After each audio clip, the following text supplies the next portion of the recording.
I beseech you, in the bowels of Christ, think it possible you may be mistaken.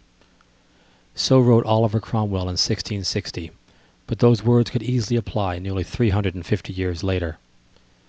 As we are watching our country split down ideological lines for the first time in my lifetime, I am truly fearful that we are going down a path from which we may not be readily able to return. An ideologically driven debate has punted the ball of environmental responsibility so far downfield that scientists believe we are on the cusp of passing the point of no return, while others believe we may have already passed it. It is what happens when ideology guides us over reason and common sense, and the result is catastrophic. For the first time in history, our children's life expectancy is less than our own.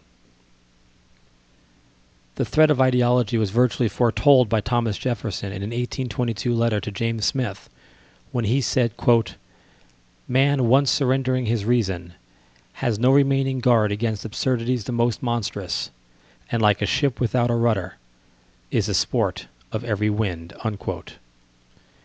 In recent years, we have witnessed the suspension of reason in favor of ideology at almost every turn. A tolerant left has stood by when the right told us to suspend reason for faith that dinosaurs roamed the earth with humans. While they knew this with the same certitude that others before them knew the world was flat, we knew better, and did our best to prevent that talk from being given credence in a science class, much as we wouldn't allow a health class to be sponsored by Philip Morris.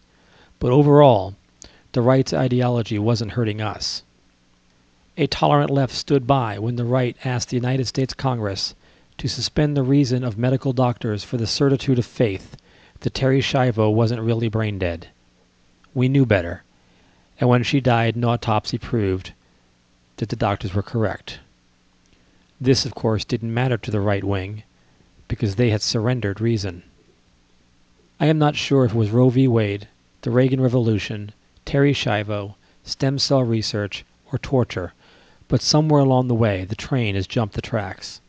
The ideological right left the path of your standard self-righteous indignation and began spewing out hatred and lies for the purpose of political gain. It really blew onto the scene as this nation was supposedly closing the ugly book of racism by electing the first African-American president.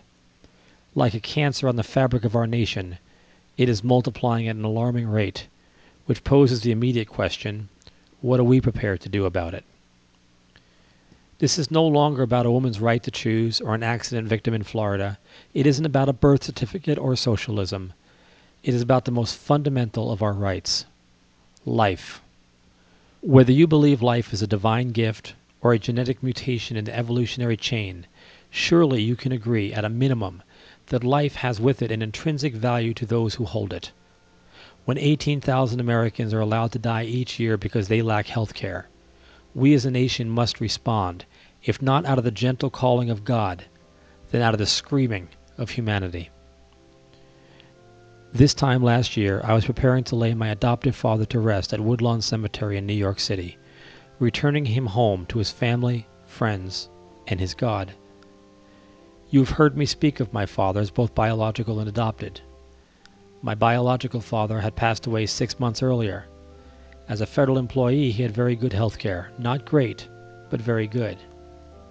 When he passed away, he was buried with honors at Arlington National Cemetery, a soldier, a hero, and a patriot. Any doubts where my love for this country or my deep conviction in the principles it attempts to uphold comes from were shed one spring morning under 21 guns.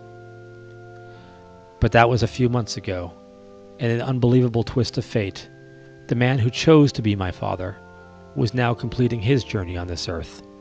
His path in life was much different. Unlike my biological father, a disability prevented him from serving in the war. There would be no 21 guns for him. There would also be no government health care.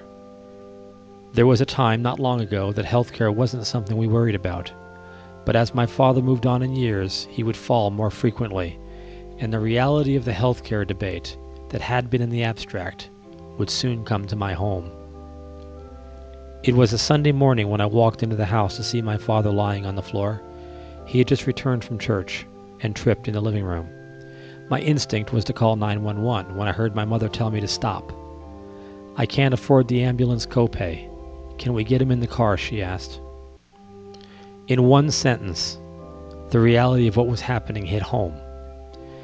My father's last years would bankrupt him. The dream he had of leaving an estate to his wife of 43 years had vanished with his diagnosis of Parkinson's disease. This is a reality being played out in homes across this country as we speak. As those of you who have heard me speak of my father before know, he finally succumbed to his illness when, after failing to eat for nearly 10 days, he had a heart attack, fell into a coma, and died. We had a meeting with my father's doctor in a hallway at an emergency room, where, under relatively urgent circumstances, the decision to honor his wishes and send him home to die was made. Not by some government official or even a doctor, but by my mother and I. As I said earlier, the most painful thing I've ever done in my life was nothing. I don't know that the decision would have been any easier in a doctor's office a few months earlier, but it would have not felt so rushed. It would have been emotional for sure, but thought out. Thanks to Sarah Palin's claim of death panels, you will never know, for Congress has now removed the provision that would have authorized such a visit between you, your loved one, and your doctor to be paid for by insurance. It is no longer about right or wrong.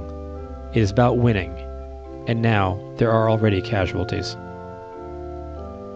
For those of you who legitimately believe this is about socialism, death panels, or government takeovers, in the words of Oliver Cromwell, I beseech you in the bowels of Christ, think it possible that you may be mistaken. For those of you who know better, but are knowingly manipulating the vulnerable just to score a win at any costs, go to hell.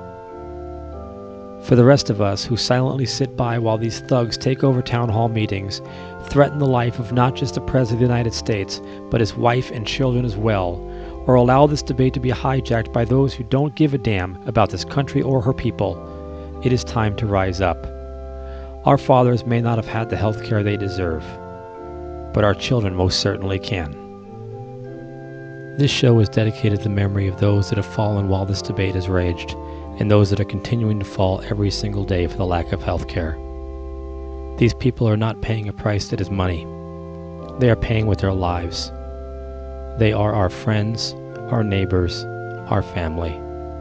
We cannot continue to let this happen.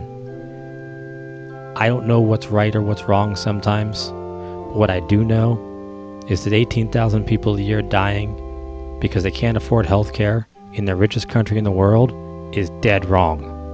And it's time for us to be motivated enough to do something about it. Don't be afraid. Stand up for what you believe in. Stand up for your fellow man. Write your congressman. Call your congressman. Write your senators. Call your senators. Call your friends. Call your neighbors. Mobilize. If there's a meeting there, go. Do not be afraid. Do not fear. That is what they want you to do. We must stand up and rise up and get this done for the sake of our children. Let our children not fall the same fate as our parents.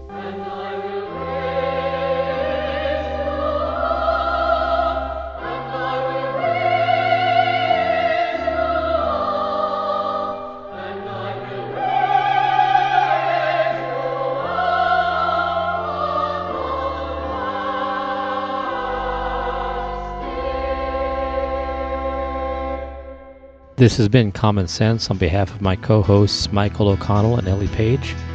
I am Jim Alger. Thank you for joining us. And remember to always replace the spin with common sense.